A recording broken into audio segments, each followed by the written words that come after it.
Lijep sunčan dan, ipak malo pretopal za klizanje. Leda će biti, izgleda uskoro, ali ne baš danas.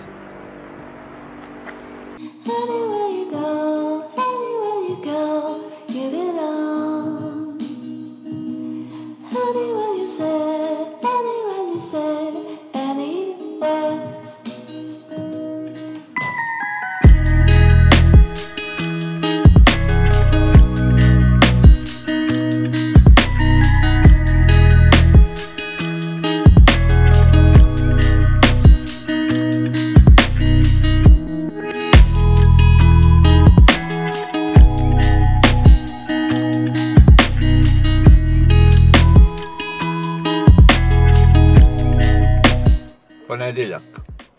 Ujutro odlazak po kruh. Nedjelja je prošla jako zanimljivo, vjetrovito.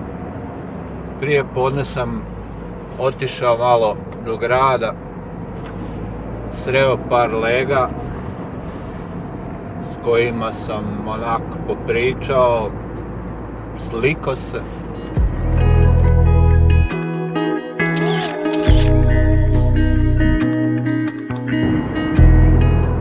Otišao do Vodenice da vidim kako teku pripreme za kićenje jelke.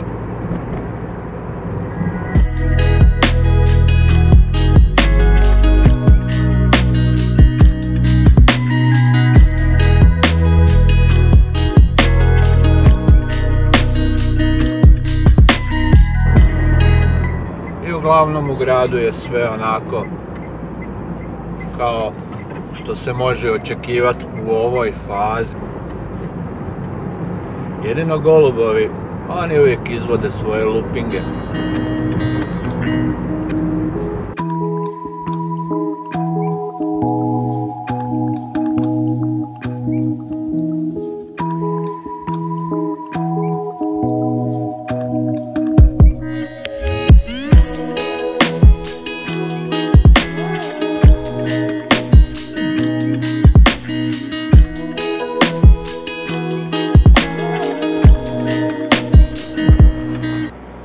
Nažalost, utrka Osijek-Trči je otkazana, zbog poznatih razloga.